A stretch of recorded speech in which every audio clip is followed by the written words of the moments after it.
Well, hello, everybody. This is Dr. Carmen Brighton, and this is Car Chronicles. Thank you guys so much for being here. So let's talk about it.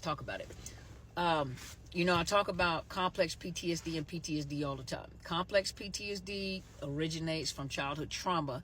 And then, of course, there's other traumatic events that seem to pile on top of each other. And that's the easiest way I can kind of say it, kind of layman terms. Most people really don't realize how deep the wounds of trauma run. You live life in a fog. I said this on other videos. You're living life, and it's almost like you're living life in a fog. You're on autopilot, you're living with brain fog, and this is especially, with narcissist abuse or growing up and coming out of a home with narcissist abuse or any kind of abuse, really. But because the channel is dedicated to narcissist abuse survivors, those recovering or trying to get out of, this is what I focus my attention on. So, coming out of a home where you had narcissistic parents or siblings or family members, a lot of you have experienced that trauma. So on top of that, through life, you tend to draw this trauma to you. So you keep getting traumatized, and of course, now you're coming out of the situation, trying to come out of the situation. But when you look back, while you are living your life in a fog, it's like you're living your life on autopilot. And there comes a time, because you're constantly in fight, flight, freeze, fawn. And one of the biggest things, and I know I was discussing this the other day with someone, is when you live your life in freeze mode, it's like what you're supposed to say, because remember, you're living in autopilot. So you wake up in the morning, you fix your kids' breakfast, you get dressed, you do this, you take them to school, you go to work, you do this. So everything is on autopilot. You know everything that you're supposed to do. Later on in life, when that fog starts to lift, you look back, or people are having conversations with you, and they're telling you about things that you've experienced, people that how close you were, people, and you remember this, and you honestly cannot recall that information. And it breaks your heart, because these people are looking at you like, you got to be kidding me. Me and you were like this. Oh, you got to be kidding me. There's no way that you don't recall that, because I remember all the details, this and that and this, and you honestly cannot recall it. It's almost like your brain shut down. Put it in your subconscious memory. Your brain is like a shock absorber. It thrives to live as well. And so sometimes your brain does things to shut. Your body goes into shock, right? So you have to do things to keep your body from going into shock whenever you have been injured. And a lot of times people don't even die from the injuries that they have sustained. They actually die from shock, because the body goes into shock. So you have to treat shock, so the body doesn't go into shock. Talking to the person, elevating their legs. These are things we learned in the military, the ABCs of first aid, and one of the biggest things is when you check for, is airway, bleeding, circulation, treat for shock. That's the first thing. Well, think about it. If your brain is like that, you're constantly being shocked. And it's like a shock absorber. It's putting things in your subconscious memory. You can't recall certain things. You're living through life. Your children are telling you details about certain things, and you honestly cannot recall that information. You're living life in a fog. It's like you're living life, and that's actually a symptomology of PTSD. Is dissociation and derealization is where you're living. It's like you're living in a dream on a daily basis. Like you're living your life in a dream, or you feel dissociated from your body. It's like you're looking at things happen around you. It's almost like you're having an out-of-body experience. You're looking at things going on around you, or things are happening in slow motion. You're in a dream state. Things are going by. Life is going by, and you're just like stuck in this matrix. Like everything is slow. Your thinking is slow. And even the freeze point, that, fight, flight, freeze, fawn. Freeze. The freeze part. You know what you're supposed to say. You've been trained to know what to say, or people offend you, or people say something to you, or something happens, and then it's like your mind goes blank. You really don't want to confront. You don't like confrontation. And I always say in life, you're going to have to confront things that are uncomfortable. You're going to have to confront people or things that are oftentimes uncomfortable. Confrontation is not always a fight, unless you're dealing with a narcissist but confrontation is a part of life. You're going to have to confront things that are very uncomfortable. And when a person knows that you don't like confrontation, they push boundaries all the time. And so that fight, flight, or freeze, when you're dealing with the freeze part, a lot of times that at that very moment, you need to say something, and it could be a trigger. You're triggered because somebody has said something or did something that triggers events that have happened in your life before. And so you shut down and literally your thoughts go blank. Like there's nothing in your mind. You don't know what to say. It's almost like,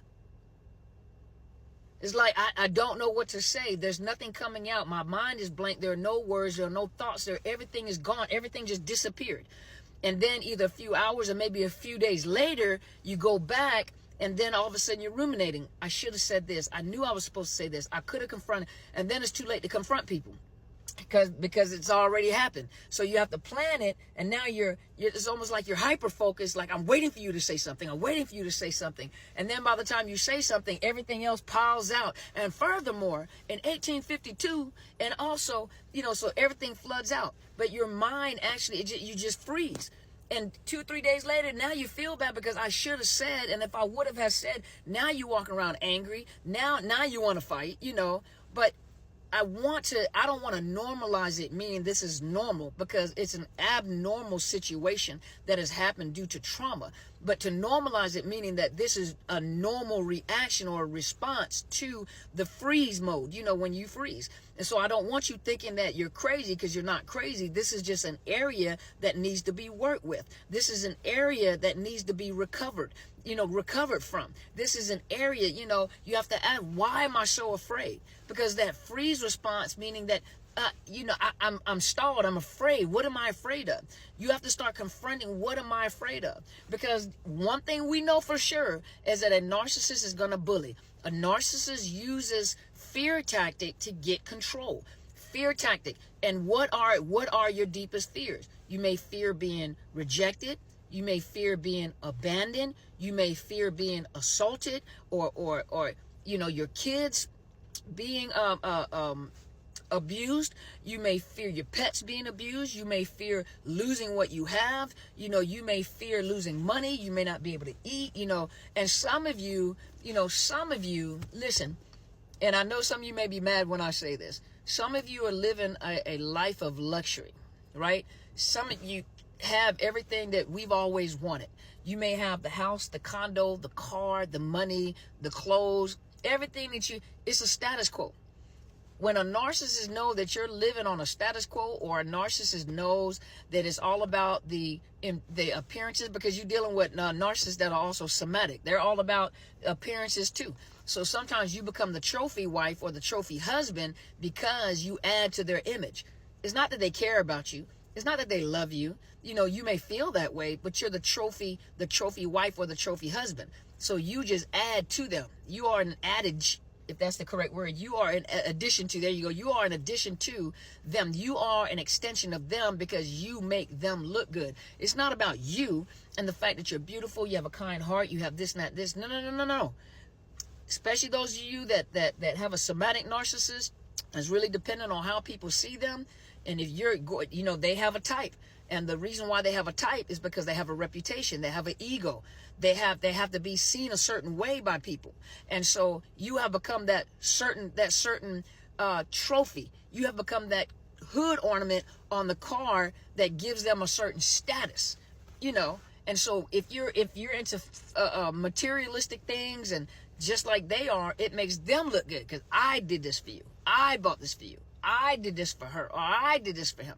See, and the way that they've got you grounded is some of you don't want to let that stuff go. I don't want to start from ground zero. I'll lose it's not even the fact about losing them. It's I'll lose my stuff. I'll lose my status. I'll lose my reputation. People are going to look at me a certain way. I can't walk around dressed from Ross. I can't walk around looking like I dressed from Marshall Child. They be having some good sales. But the point is that, or Burlington, I can't look like I came out of these stores right here. I have a reputation to maintain. See, a narcissist knows that as well. And so they'll also feed you, I'm gonna get you this type of car and these clothes and this right here and this right here, make it harder for you to leave, especially when they tapped into that weakness that you have. It's not weakness to want fine things. It's not a weakness to want beautiful things. We want beautiful things. We want fine things. But when it gets to a point where they can pull you and you can't separate from them because of the things you have, that's what they will use to control you. And so some of you won't let go because of what and you're going to be in that cycle for a long time. And some of you are like, I'm okay with that as long as I have this. Well, my channel is not the channel you need to be on. because I don't discuss that in staying into situations like that. Get free.